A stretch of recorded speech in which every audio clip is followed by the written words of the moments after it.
Thank you all very much for coming in and participating in this event. This is looking to be an absolutely fantastic time for all of us to be together. Um, it gives me great pleasure. Just overall, what we'll do is have about an hour together. And in that hour, we'll be talking to our special guest, whom I'll introduce shortly. And also two of our panelists, I'll introduce them as well, and obviously we'll get going. But if I was to think about the current times, it seems like it is the best of times and it is the worst of times. It's the spring of hope. It's also the winter of despair. In a lot of cases, we talk about we're all in the same boat. We are not. We are all facing the same storm for sure, but a lot of us are in different boats, and we all need to be, generally speaking, one tends to say, we should probably be empathetic towards each other. It's about attitude. It's about resilience. I think this is also a time where we need to listen to each other, and be a lot more attentive to how each one of us is going through and what we are feeling and how our family situations are. Just off the bat, one of the things that I can say very clearly is um, the lives that have been lost. I just wish there were ways in which they weren't. But then there's hope of the vaccine that's coming in. So, back to that same thing. It is the best of times. It is the worst of times. And that's what was ringing through my head as I was going through preparing for this very session. The world around us might look like a winter of despair, with the broad impact of the pandemic, the never-ending lockdowns.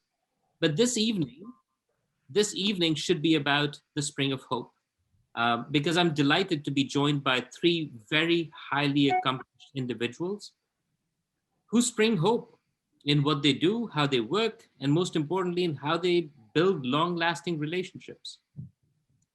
The first person I would like to introduce is our very special guest this evening, Aazar Zafar. Aazar is Director Investment Risk at OP Trust, member of the investment committee at Princess Margaret Cancer Foundation. And finally, the reason why we really wanted Aazar to be with us today is that he's the president and CEO of Max. Welcome, Aazar. So glad to have you with us. Thank you. It's a pleasure to be here, and I hope I can meet your expectations of what you expect me to convey today. I'm sure you're going to blow the expectations out of the water, my friend. Just getting to know you in this little short while, it's been a pleasure. So Aazar, obviously, you and I, we'll spend quite a bit of time with you this evening. But before we get into the thick of things, talking about Max, your journey, let me also introduce the two panelists. So our first panelist is Akif Siddiqui. Akif is partner at PwC. We're all very proud of him. Most of us know him as a friend, a colleague, but we also know him, as a board member. Welcome, Akif. Thank you, and Assalamu alaikum all. Happy to be here. No pressures on Aazar or Zulfikar. Looking forward for some insights from them to have a beautiful conversation going forward. Welcome, Akif. And then our second panelist is Zulfikar Ahmed. Zulfikar is the CEO of Global Lumber. Likewise, a dear, dear friend, a cycling buddy. We have our inside jokes on cycling. But he's also a colleague on the board of Open Toronto. So welcome, Zulfikar. Thank you, Saqib. I'm glad to be here, and welcome Aazar to Open. I noted that, Aazar, myself, and Akif, we share a common accountant designation, and it'll be interesting to explore how this has shaped our ventures in life. Absolutely. But you know what, Zulfikar, we won't hold that against you. Well, you can. Anyhow, hey, welcome everyone. But let me also take the opportunity to welcome participants. Thank you all for taking the time out of your evening.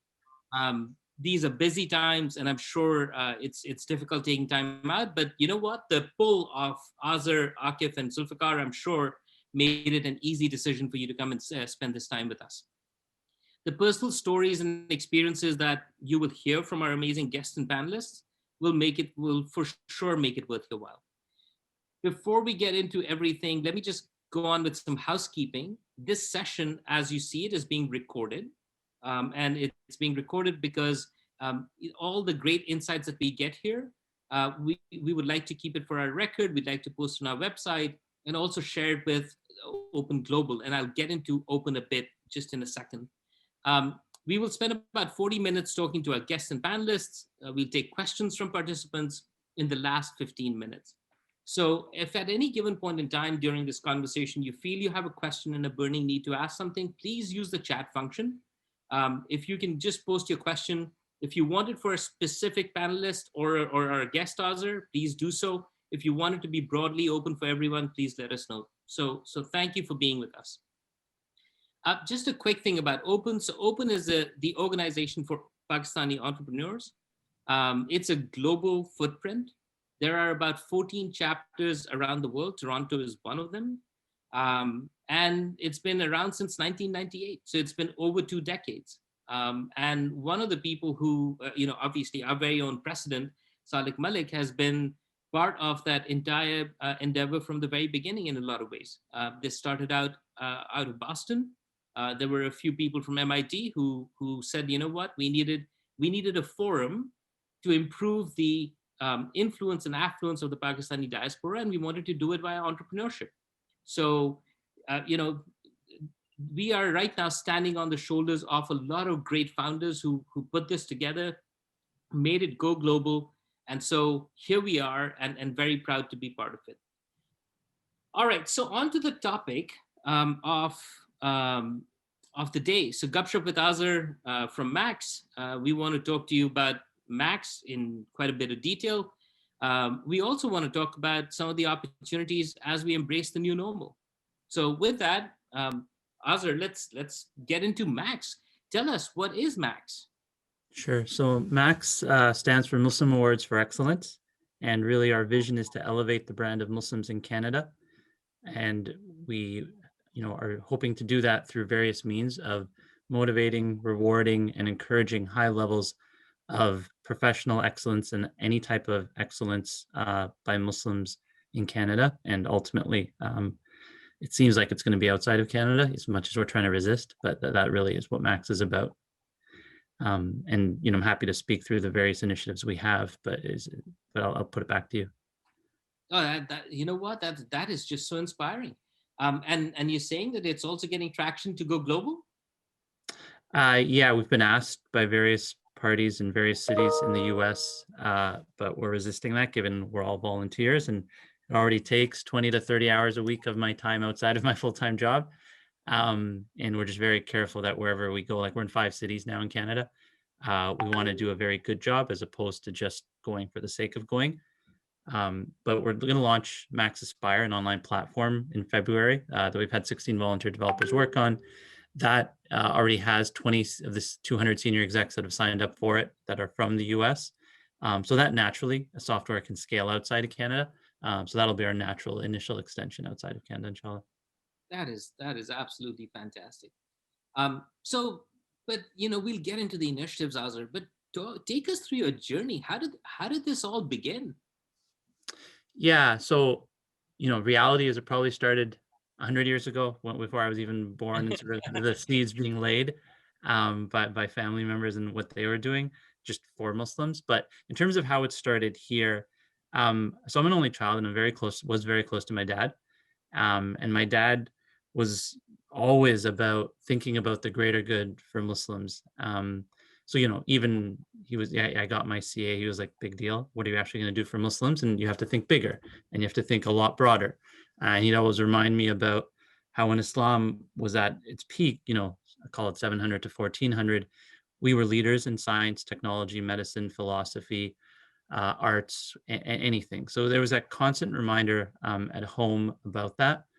And then he wrote a lot of articles that were published in the Dawn in Pakistan, and always about how Pakistan needs to be a leader in the knowledge economy. Pakistan needs to think about industrializing properly. Pakistan should be producing its own technology as opposed to just buying from foreign countries and then being caught in a debt cycle. That is, Muslims, yes, it's great, you pray 5 times a day and everything, but reality is, there are other fards that Muslims need to do to lead society and support themselves as opposed to being reliant on others. So that's sort of when the seed was laid for it, I think. And it's only recently that I realized that, if I look back in my family history, in Bhagalpur and Bihar, grandfather started a Muslim high school to encourage Muslims who are discriminated against to get access to university. And then if you read Gandhi's autobiography, there's a gentle Bihari in there who's one of our relatives. And there's this constant, whole bunch of folks who tried to help Muslims in northern India before they migrated to Pakistan, and always ensure that, we can overcome the discrimination that was against us. But here, my dad passed away in 2015. And after he passed away, I was like, I should start something small, was my initial vision. And it was really around a scholarship around excellence in engineering. As I started to think about it, I was like, why not create scholarships for Muslims and encouraging the kids to perform at a high level? And then, I was thinking, why not just have a simple banquet for it, like at Sagan Banquet Hall or something very simple? Because, I've usually been a very simple person. And as I talked to people about it, they were like, no, why don't you think about corporatizing this and making it at a higher level so that truly we're elevating the brand of Muslims? And often the customer knows better, right? So if it was my initial vision, it would have been a simple thing at Sagan Banquet Hall, done with just scholarship winners. But as I talked to, the Walid Suleimans, the Ike Ahmeds, and others of the world, they were really encouraging me to think of this at a corporate, sophisticated level so that we can truly elevate the brand of Muslims. So I did that. And then, in our first year, we were really focused on scholarships, awards, and a gala. We had our first gala at the Ritz in early 2016 after a 6-month process for both scholarships. We initially had 7 scholarships, and then we had professional awards. So that really was the genesis of it in the beginning to what it is today, 4.5 years later. And it's fun to hear that journey, and every epic journey begins with the first small step. And boy, did you have you been on an exciting one. And one, the journey needs to begin with the first small step, and also, if one thinks about, there needs to be a very well-defined purpose, and boy, you've got an amazing purpose that drives it. So that's very impressive. And now, when we were talking about this just before on a call, you said there are about 11 initiatives. So take us through what some of those are, if not all of them. I think that'd be great, because people who are listening onto this would love to know what they are.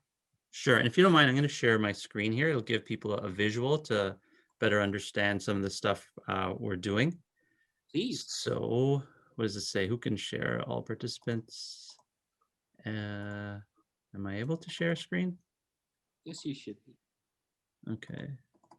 Oh, only host. I don't know why I won't. Okay, here we go. So share my screen. I assume. Okay, so can you see it? Yes, we can. Okay. So you see the max thing. This is our annual report we just finalized. It's the first time we've done a highlights report, and this speaks to a lot of our various areas. But let me just bring you to a certain page that really talks about the various pillars. So I assume everyone can see this? Sure. If you could make it a bit larger so that people could see Sure. it. Yeah. Yeah. So let's start at the top here. Is that good? That's perfect. Thank you. Okay. So we have we have 6 pillars, and I'll call it 11 elements within these pillars. Max Awards is the professional awards, whether it's Entrepreneur of the Year, Charity of the Year, Woman of the Year, Professional Excellence, Lifetime Achievement, really, awards, and they go through, as you probably already saw, through an online nomination process. Then 5 judges independently judge them, and then we're going to put the top 6 or 8, whatever number it is, to sort of a voting game that we're going to do similar to the NCAA March Madness. And then ultimately the awards are announced, typically at a gala, but this year we'll probably announce it at either the Max Ambassadors Dinner or one of our other events. So that's one of our pillars in the gala, as many of you here have attended. It's been at the Ritz-Carlton or Roy Thompson Hall, but we're happy to only do that once every 4 years now, like the Olympics, given it's less than 10% of what we do. And then I'll jump to scholarships here. So, because these were the first 3 initiatives. So the scholarships this year, we have 44 for about 200,000.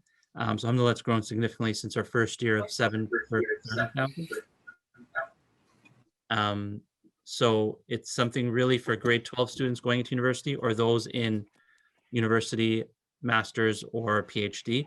And really, it's a 9-month process of we're going to launch in February. They apply to the company. And then what happens is we have 7 independent judges and an interview day. And then we announce the winners in August with a scholarship reception, typically virtually last year in October. So that's number 3. Now, if we move to Max Mentors, we're in 5 cities now: Toronto, Montreal, Edmonton, Ottawa, and Vancouver. And essentially it's matching, call it mid-career professionals to early career professionals and students. And that's really in terms of, similar to many other communities that support a lot of their young professionals coming up. We're trying to foster that environment. And so we've matched about 300, I think, in the 5 cities over the years of existence on this. And then you have Max Business, which we launched at Shopify. And that has 3 elements within it being leadership, advisory, and professional training. And advisory is the Max Tank that I think we'll get into a bit later. And essentially leadership is, bringing in senior C-level folks on panels to do events for our professionals. And we've had a few of those after launching at Shopify. Professional training is we've done like board training, we've done negotiations training, and we typically get 100 to 150 people attending this. And that's typically, again, trying to further our community and our professionals. And advisory is around Max Tank, which we'll speak to a little later. Then we have Max Women in Leadership. So every March 8th, which is International Women's Day, we host an event, typically sponsored fully by McCarthy's at the top of their office tower in downtown Toronto. They probably spend about 20 to 30 grand on this, and it's a beautiful setup. 150 people attend it from our community, the top lawyers at McCarthy's. Last year we had Zabeen Hirji, who was former CHRO at RBC, as our keynote. And we typically get others like Salma Salman, who's CFO of TD. We've had her speak at one of them. The author of Aisha at Last, Aisha Jalaluddin, or Usman Jalaluddin is her name, spoke at one of them. So that's another one of our pillars. And then the messages you're seeing on the side here are one of our developers on Max Aspire that we're looking at launching coming up. So it'll be the first sort of Muslim-focused online platform that's been done by a not-for-profit. And the idea is that senior level execs, defined as C-level directors, VPs, founders of their companies, partners, or leaders in their industry, typically on LinkedIn, they're bombarded. And what we've done is said, okay, we're going to... Sorry. Yeah, go ahead. Keep going. Oops. I think, Aazar, you've been put on mute. Could you just unmute yourself, please? Okay, should be able to hear me now. Yeah, sure. Yeah, so Max Aspire will be, we said, when we launch, we want to pre-launch it with a lot of senior execs who've already committed to us. And the ones we recruited have said, we'll do a coffee chat once every 3 months. So we're going to match them. And alhamdulillah, our goal was 100. We already have 205. We didn't realize how many senior execs were in our community. So they will be connected to aspiring professionals. So every week you'll have like 20 that are released, and the aspiring professionals that have signed up will, try to be matched with them. And then when they're matched, an email goes out to the senior execs introducing them to that aspiring professional, and then they'll connect. So we're hoping to launch in February. We're just going through a whole bunch of testing. It's been about 8 months of development. It's very different from building a website, which is a lot simpler than it's the first time I'm building software. So it's interesting from that perspective. Another initiative we have that's not on here is MERN, the Max Investment and Referral Network.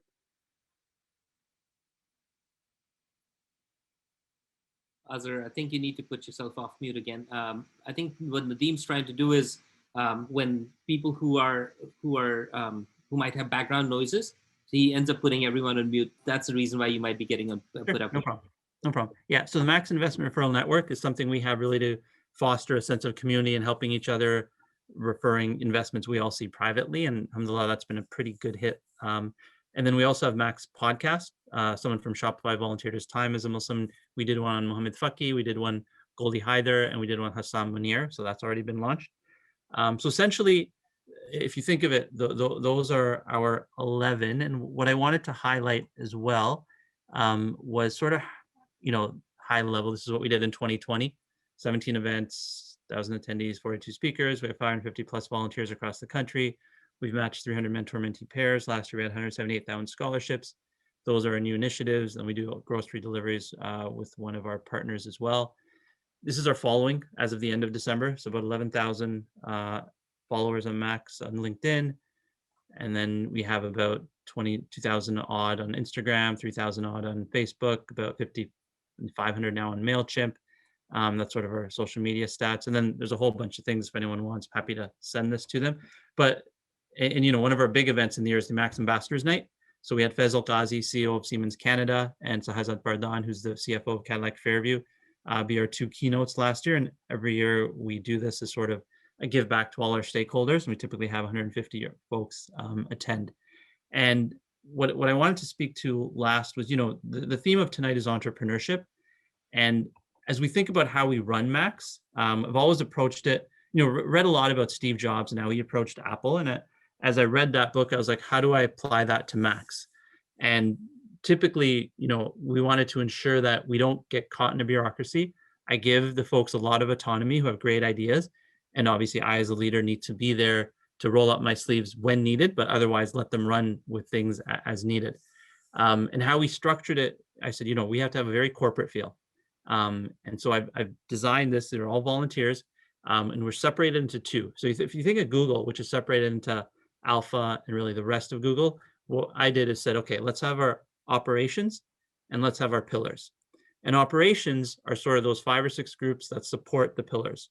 So whether it's finance, so our co-volunteer CFOs of Zarka Sheikh and Shabazz Khan, whether it's our technology team, so you have Arsalan Naba Abdullah on that, whether it's our sponsorship and relationship teams, you know, now it's led by Farhan Lodhi, who's a VP at JP Morgan, and his team, whether it's marketing, so our two CFOs of marketing, our CMOs of marketing are Sana and Hafsa, or whether it's, you know, data analytics or HR. HR is key. So we have 2 co-leads of HR that screen. We get about 10 to 20 applications a month. Typically 1 out of 3 will make it on our team, whether it's on this team or on the team below. So that's sort of the 5 or 6 key parts of operations that support the pillars. The pillars being what I sort of described: awards, scholarships, gala, business, women in leadership, Aspire now is going to fall under that, and then mentorships. And that's sort of, you know, trying to be very corporate yet entrepreneurial by giving everyone autonomy to run the teams, but everyone has gotten the same message that, look, we stand for excellence, and therefore we have to represent ourselves in that manner. And that's why we designed it this way, so that it's really easy for everyone to know who's doing what, and for us to operate and you know, stick to a level of excellence. So that's sort of how, you know, I'm trying to relate it back to your theme of today of how we try to operate as well. And inside, we always say, let's be the Amazon of not-for-profits. Let's be that amazing entrepreneurial organization that not-for-profits have never seen before. That's sort of our attitude to a lot of this. It's just downright impressive, and this is impressive excellence. So thank you so much for sharing all of this. I'm sure there are lots of people who are here who would love to ask you questions. We will, you know, please feel free to write them in the chat. We'll get to the right place, and we'll definitely open it up for questions. But before we do, we also have our 2 panelists right here. And, you know, it would be great for us to just get some feel from them as well and give you a bit of a breather, Aazar. But thank you so much for sharing that. You know, if I was to think about exactly how you've now taken this, there's also a whole thinking about scaling up. And so when I think about scale up, Zulfikar comes to mind. I mean, he has taken a business that started off as a seed, you know, not so long ago, and he's now turned it into a global business. So he's one of those entrepreneurs that I personally look up to on a regular basis. So Zulfikar, talk to us about you know, Global Lumber. It's now a global business, and so I'm sure there was sweats and tribulations all along, and I'm sure it wasn't an easy straight line. I'm sure there were lots of ups and downs. Talk to us about what the scale-up journey was all about. Sorry, had to unmute myself. Thank you, Saqib. It's easy story. You know, kind of started up in September 2006. Exactly a month after we landed in Canada as an immigrant from Dubai. The the idea was, I mean, the agreement with the wife was that I'm not going to go into the job market, done my part of the finance roles. I'm going to try my kind of luck in the on the entrepreneurship side of things. So the idea was to ship North American forestry products to MENA, which is the Middle Eastern and North America, and the Indian subcontinent, as these markets were pretty much ignored by the bigger players in the North American industry, as they were mostly focused on Europe and China. I have learned a whole bunch of things not to do over the years, but I think that's a different story for another time. And I think any advice is dangerous if it's generalized. So I'm just gonna stick to what worked for me. So you know, the first kind of realization was that the forestry industry here in North America is a very closed loop, like all other commodity industries. Inside a trading floor of a primary manufacturer, basically you talk to traders on the phone, you shout your PO number, they take it, and they take it only from companies that have approved credit limits. And how do you get a credit limit? By buying. And how do you buy if you don't have a credit limit?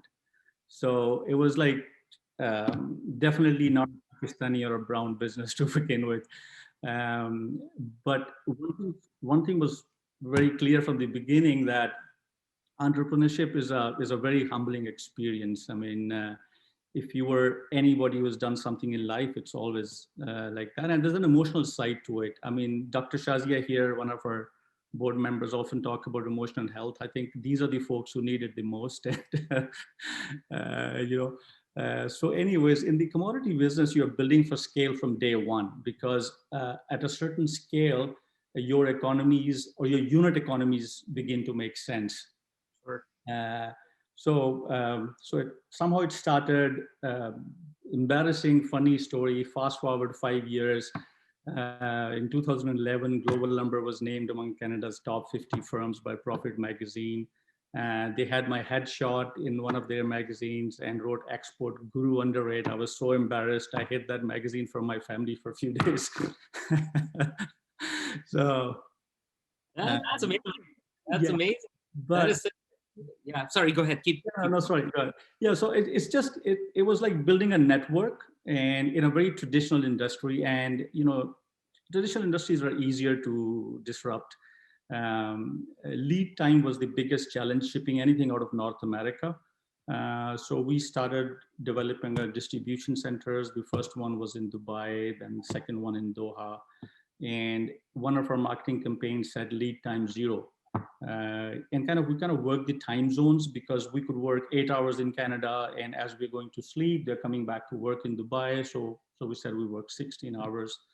And the biggest break came in on the green building and the sustainable development side of things, because suddenly we were very early on the green building, because kind of always felt guilty as if we're selling forestry products. We're part of the deforestation going on, something like that.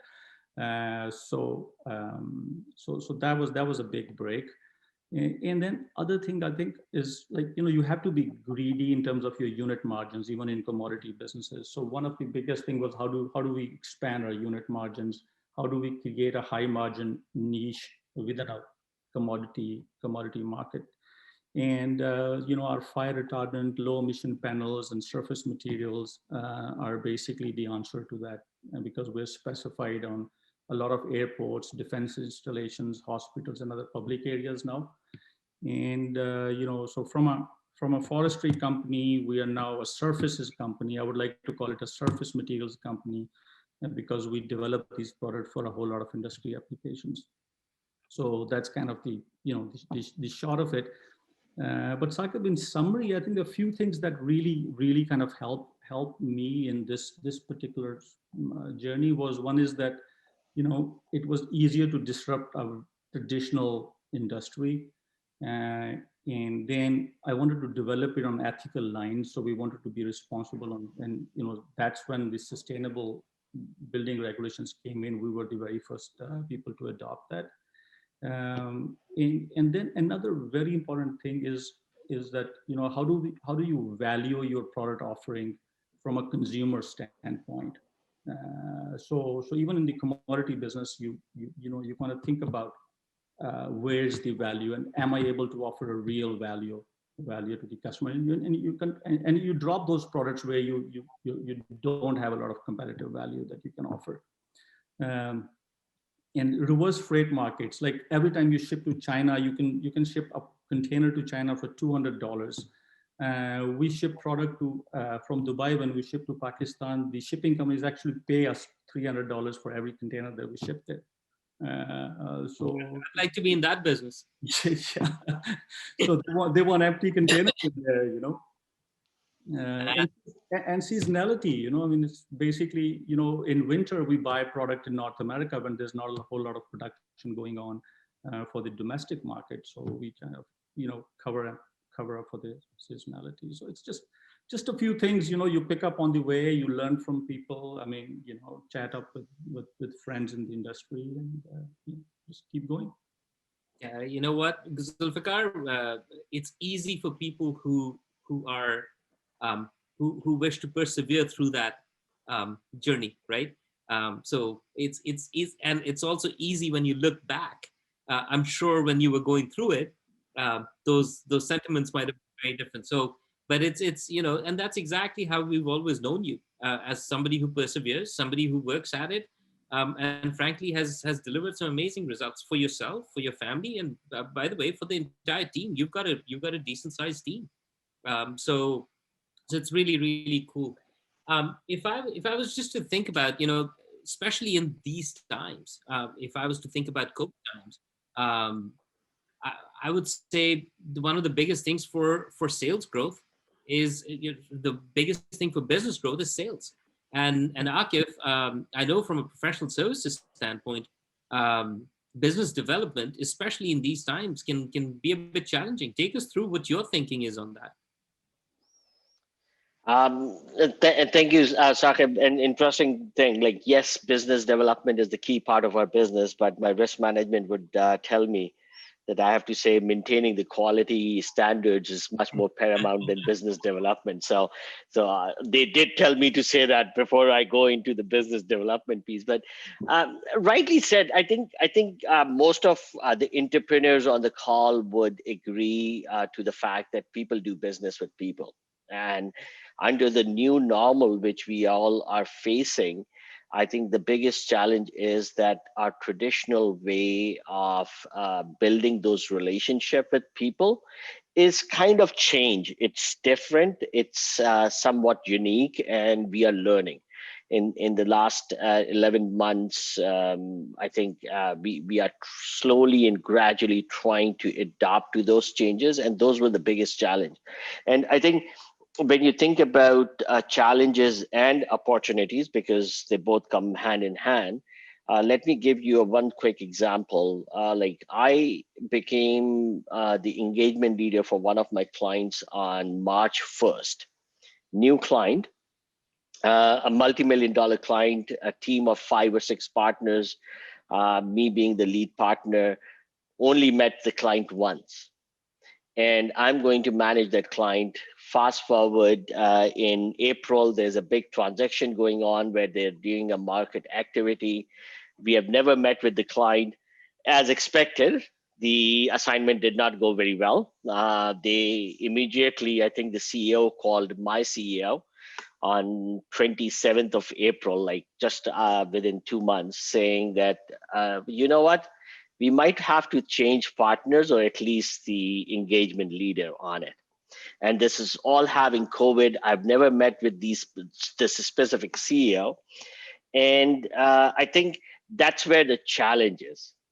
How do you convert that into opportunity? I think in all those things where the underlying business development piece is people, in my mind, is we turned it around. We tried to build in more frequent touch points. So between, I would say, April 27 till July 31st, I had video calls with maybe 38 or 40 C-suites executive across the globe, nationally and globally, which led to at least 27 or 28 leads, which turns out to be business development. So, and imagine that if I have to meet those 40 plus executives in a old normal way, I would have to have at least finding time in those calendars would have been a nightmare because we were busy with our lunches and dinners and coffees and morning breakfast and those kind of things. And there are only number of Raptors game where you can take them. But all said and done, like it was much easier to have and adopt those things. I think this new client of mine is maybe my only client where Monday morning, 8 o'clock, I have a call with the CEO and the CFO for the last 52 weeks just to manage that relationship. And that's where I think the opportunity is. And the underlying crust, I think the dynamics have changed, but the way I see it is that it is much easier to get into people's calendar. It is much easier to get out of that start shirt and three-piece suits and ties and have a conversation in a very humanly way. And that's where I think the opportunities are coming to build that relationship and build business together and maintain the quality. Thanks a lot. I mean, I can just imagine the sort of challenges that you must be going through. Azar, what about how's about Max? I mean, how's you've got 11 initiatives that are going on right now. How's about the COVID situation impacting you guys? How are you thinking through some of those things? Anything different? Yeah, I would, surprisingly, and thanks to God, I guess, COVID has actually, last year was our biggest growth year ever. And I think it lends credence to our volunteer base, which are primarily 22 to 32-year-old young professionals who are very technologically savvy. And they were able to immediately pivot to a very virtual environment. And we pay Zoom $300 a month so that we can have all the functionality we want with breakout rooms and everything. We had 17 events virtually last year. And it's easier for us in a virtual environment because when we're doing events in person, there's a lot of additional logistics and headaches that come with it, whether it's ordering food, whether it's, ensuring that people have the right directions, or, logistically, you got to organize a whole bunch of things, the presentations, and just making sure everything works. There's a whole bunch of things that happens behind the scenes. So it's a lot easier for us to operate in a virtual environment, and having the type of volunteers we do lends itself to that. And again, it goes back to how we recruit. I did a back of the envelope calculation the other day.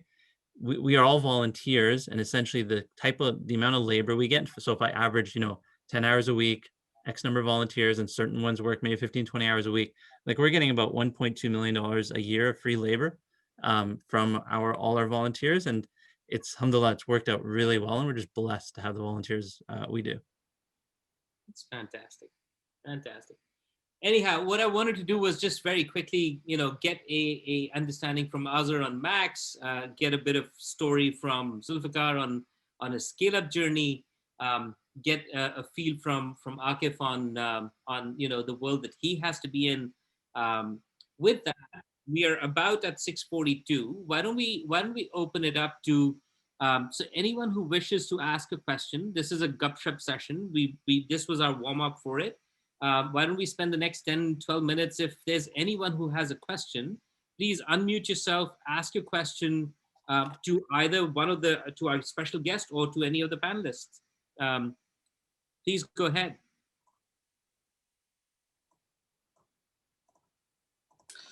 Hi, the question can be, this is Zulfikar Heather. Wanted to check, how do you think COVID would change the workplace in the future? And, how would events be different from how they are today? Thank you for the question. Who wants to go first? Why don't I address that from a office or a typical corporation perspective, and maybe Aazar, you have more experience around the events and how the events are working. we can cover those two together. I think the new model for the business is going to be a very much hybrid model. I don't think so it would be all virtual as it is today, or it would be all office based as it was pre March 16th. And I think this video conferencing, video chats, and all this would be something is here to stay. A certain services might go very much into virtual world, like accountants like me may not be going in the office that frequently. That would be less than 15% of the time, but then there would be certain services which would be there. So if you are a betting guy, don't buy property in downtown core office commercial properties. That may not be staying for long. Thanks. Aazar, on events. I'll be happy if we continue to do our only virtual events. It's a lot easier on our volunteers. It's probably why we had the least turnover this from 2020 to 2021. And I don't really want to do a gala outside of maybe once every 4 years. From a work perspective, I think humans are humans. I think we will eventually, assuming things are solved from a vaccine perspective, and it'll be gradual. I think humans want social interaction. I think humans miss that, even that running for a GO train and walking to work, that exercise, and just, I would be, so I think there's going to be a gradual return to somewhere maybe 80% of what we were, and it'll take 3 to 5 years. But I will be shocked if people, and everyone is saying that. Everyone is saying 2 to 3 days a week, you work from home, et cetera, et cetera.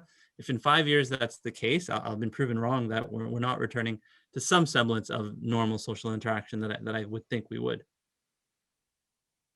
Understand. Thank you. Anyone else any one of our participants who wishes to ask a question, please unmute yourself.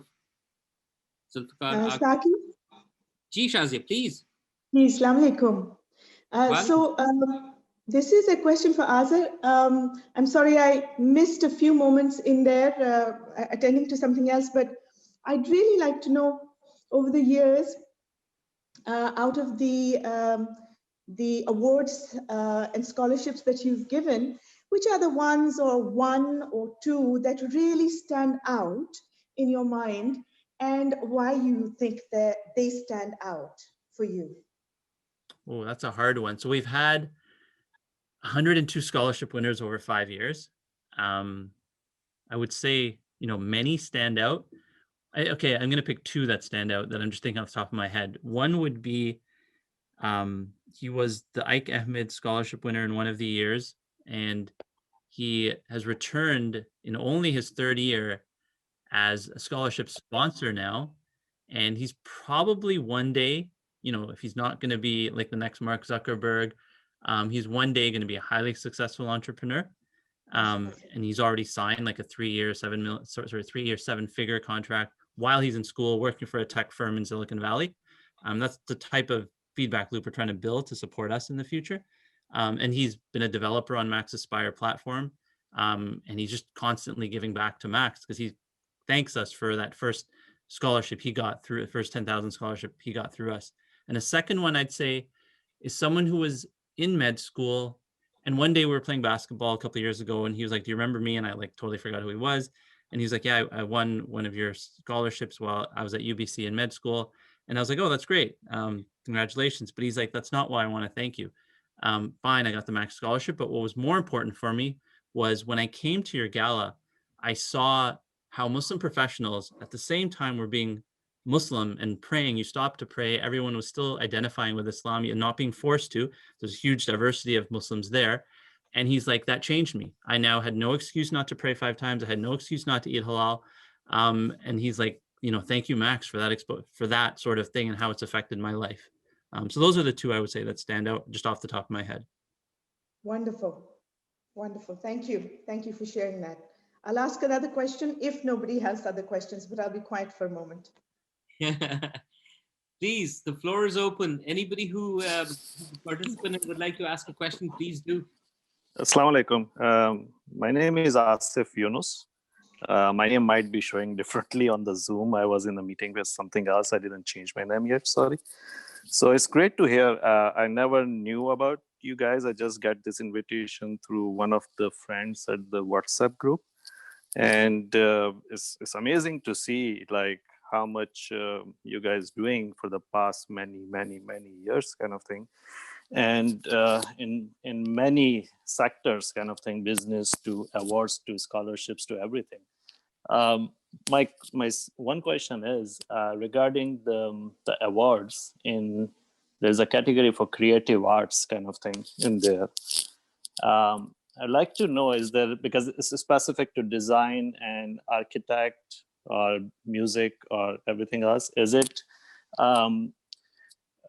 someone who is in animation or visual effects kind of thing being considered for those category as well, or fit in that category? That's my one question. And my second question is regarding, I missed some part of the presentation, sorry about that, but there was a mention of Shopify and some business entrepreneurship and stuff. And I would like to know, is anything for e-commerce, if you guys doing it kind of thing in recently or during the COVID time to help Muslims to get more on the e-commerce site as well kind of thing? There is some venues for helping Muslims regarding those or not? Thank you. Sure. So number one, in terms of the Artist of the Year award we had a couple of years ago, that's up to the public to nominate and who they nominate. So I think Mustafa the poet is the one who won it in the last year. And, you know, art is very broad, right? So it can be defined as anything, really. So it's up to people to nominate. And if it's so broad, most things will fit. Everything you described, I think, fits. And it's really up to the judges then to go through and evaluate. And we have a rubric they score against. And then it's up to the public to then vote on the top 5. So that's question number 1. Question number 2, in terms of e-commerce, so what I was saying is Shopify was our sponsor for our Max Business launch. It doesn't mean we're doing anything in e-commerce. We just needed a venue, and that's where we had 150 people. We launched, we described what we were going to do, which was advisory, leadership, and training.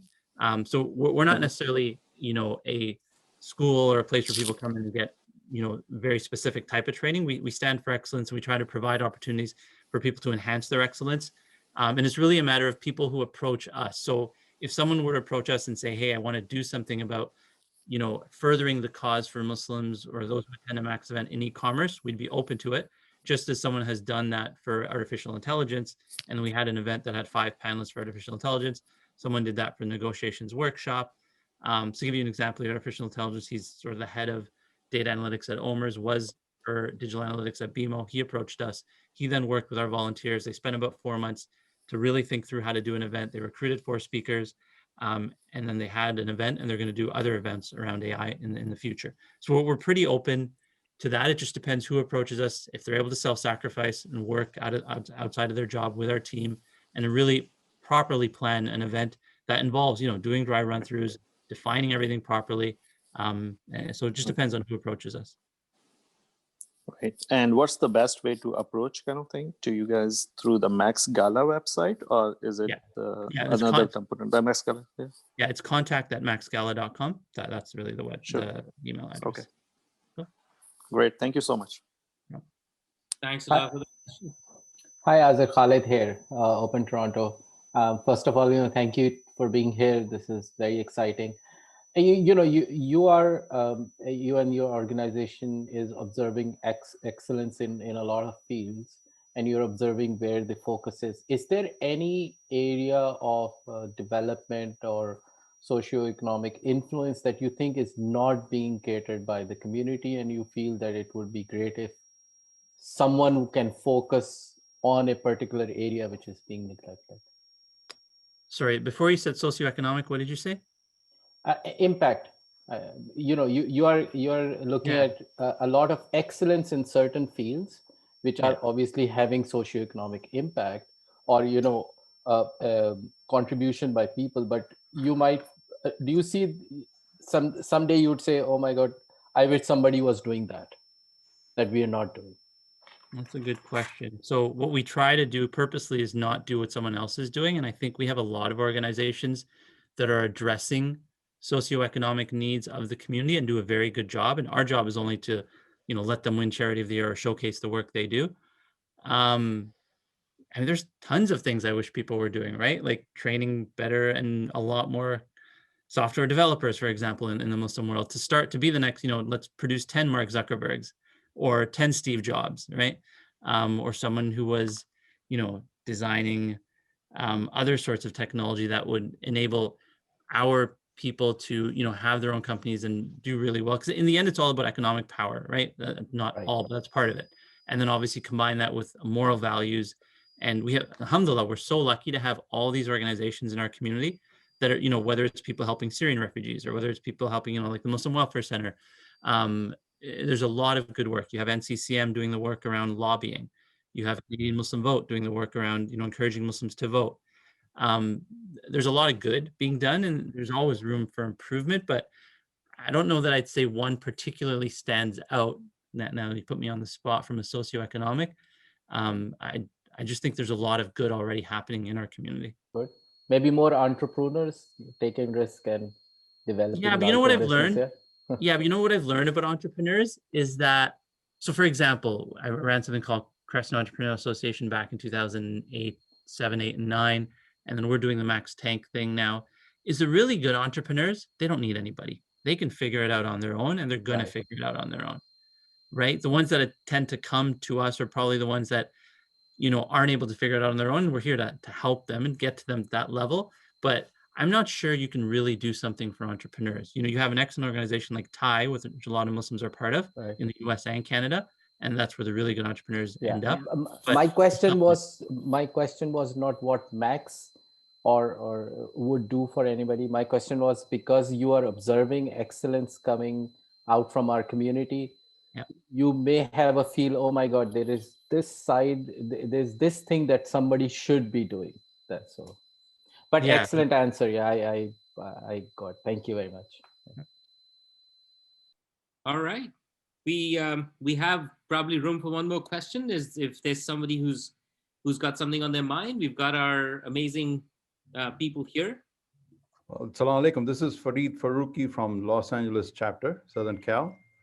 And it's good to meet up the Toronto crowd over there. And Aazar is the only person I recognize on this distinguished panel of speakers. A great job that you guys are doing as to open Toronto as well.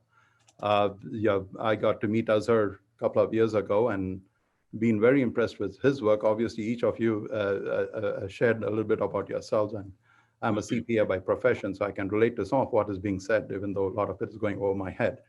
That said, Aazar, the question that comes to my mind over and over again, it's probably for others as well, but since you're in the Max Gala space, I do not know how your secret sauce, and you did share that with me, but for the benefit of others and for my own self, you are able to attract such amazing talent of youngsters, volunteers who turn out to be dedicated. I do not know what is that makes them, because obviously what you're offering, the product, is probably that's moving it, but there has to be something more to gravitate and bring people in consistently and then putting them out there to do what they do. And you just gave the numbers that in the age group of 20 to 32, in the 1 month that you did analysis, a value of it is $1.some million.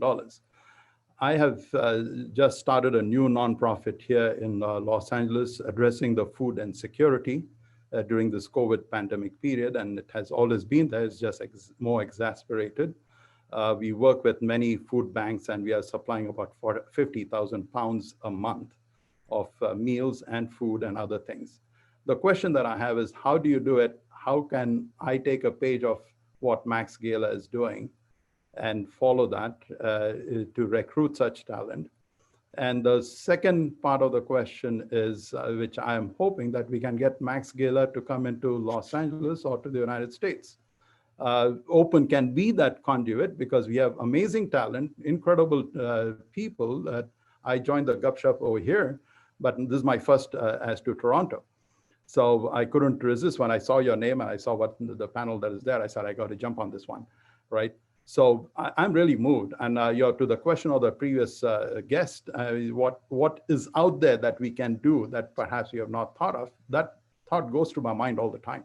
We are such an amazing group of people. So I'll stop at that. If you can share some, and it's open to other panelists as well. Each of you, from PwC to everything else that you folks are doing, it's incredible. Sure. I think first off, may Allah reward you for the amazing work you're doing right now for those suffering, because California is one of those that unfortunately is suffering in this time during COVID. So, may God reward you for all the work that you're doing out there. To address your question, so one of the things identified early on was we needed a couple of leads on HR to evaluate and screen all applications that come in. And I said, in the end, there were two things when I started that are going to drive and make us successful. One was HR and the other was sponsorships. So I was like, because, I was working 60 hours a week outside of my day job for 2 years and trying to build Max, and, quickly realized that this needs to be sustainable. And it's not going to be sustainable by me doing 60 hours a week, right? So it's hard. So in the beginning, first 2-3 years, the success rate was 1 in 5 of all the volunteers that applied to us. And we wasted a lot of time with the 4 out of 5 that failed. They would come, they would, eventually realize they're only here to network. They just think it's an easy street to meeting other people, not doing much work, and just really in it for themselves. And that's when we said, okay, we got to change this a little bit because we're wasting our time. And today our success rate, again, it's never going to be perfect, is 1 in 2, but it's rather than being 1 in 5, it's wasting less of our time. And so now what we do when we screen them and we interview them is we scare them. And if they survive our scare tactics, which is like, this is how much work you're going to have to do. This is not a networking thing per se. Yeah, you may get some benefits from it. So, we try to get through that scaring part first. And then we say, okay, let's now try to match your passion with an area within Max, whether it's something within the operations, marketing, finance, or whatever, or something within the pillars around mentorships or the business, gala, awards, scholarships, whatever it is. Like what drives you? So we try to really understand, and I get involved and try to understand what is their true passion about. Because when you can match their passion with the volunteer work they're going to do, it won't seem like work to them, and then they'll stay with you for like 2, 3, 4, 5 years. And that's really what we're trying to, so, there's probably 3 parts of the answer. One is have a dedicated resource to recruit people. So we have 2 leads and we have a team of 5 within HR, and they're all volunteers. Number 2 is we do the scare tactic, so that get rid of the 3 of the 5 and end up with 1 in the 2 that's going to work, and then try to match their passion with the area that they're going to work on within Max. And there's 2 types of people that are successful. One is the type of person who wants to do what they've done at work and contribute that to Max. Or there's a person who says, I do marketing at work. I want to learn a new skill set like project management, something else through Max. And we're fine with that. And then, a couple of years later, they'll be like, can I work on another area in Max? And we promote that. We don't get upset if someone wants to leave their current area. We're like, it can be a constant musical chairs. We'd rather keep you than lose you. So that's how I sort of identify how we've approached that. And the total number of this core group, and then you have a base of volunteers, it's a rotation. Do you retain a good number of them ongoing, or they get replenished? Yeah. So were you here when I showed you that chart? I don't know if you were here at that point. No, I missed the signing in like some of other. I think that was Are you going to be sharing this? My apologies, Saqib. Would you be guys sending this over, or is it available on your presentations? Yes, I'm happy to share this, and I'll quickly show it to you here. So this is our exec. So these 30 manage our 600 volunteers. And of these 30, I would say from last year, 25 are returning. There's probably been an addition of 8, and 5 probably left, 8 additions. So 25 plus 8 minus 3 gets you back to the 30, 33-ish. My math's probably off by a little bit. But that's essentially the turnover that's happened. And I would say that this year was less of a turnover. Every year gets less of a turnover. In our first few years, it was probably 60% turnover of the exec group. And now we're getting down to about 10 to 15%-ish as we sort of refine how we get people in, try to match them, we had some drama for a couple of years. Some people were all about this being a social thing and developing friendships. And now I'm just like, I have my social life outside of this. This is not what this is for. It's more professional, do your stuff. If you get to know people, great. If not, no big deal. And now we're much more corporate and professional and to the point, which is, and I know the teams run their own meetings. So we used to have one exec meeting a month. Now I have one every 4 months because I'm interacting with all of them and I know what they're doing. The only other thing I would say to that is if you read Steve Jobs' book, that's been a great inspiration to me. And the reason it's been an inspiration to me, so the two big inspirations are Steve Jobs and Michael Jordan. And Steve Jobs in his book is all about, he rolls his sleeves up, right? When it comes to certain things that he knows are critical to success of Apple. And you saw when he left, like it all fell apart. Then he came back and made it really successful. So like design, he knew design was a critical success factor. And he's like, no matter what, he was going to get involved in that. Where a lot of other leaders would stand back and let each other, all the teams run their things.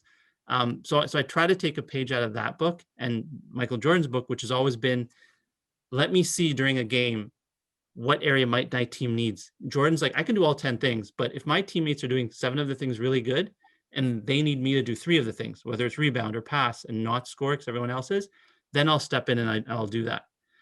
So try to take a page out of both of them and be like, where does the team need me to roll up my sleeves? The rest of them, let them do what they're doing if it's going well, right? On a fantastic note, I know I'm also being cognizant of time because it's 7 o'clock and, you know, we had set this for an hour. This has been absolutely fantastic. Thank you very much, Aazar, for contributing your time, coming, sharing with us everything there is, Max. And I know for a fact that, you know, if people wanted to go and either get in touch, get involved, could you just write down in the chat what's the link that they can go to? So I think that way at least, or an email that they can send to. So I think that'd be great. Zulfikar and Akif, friends, colleagues, brothers, like this is just fantastic. Thank you very much for your time. This has been a really, really good session with all 3 of you. And obviously, thank you to all the participants.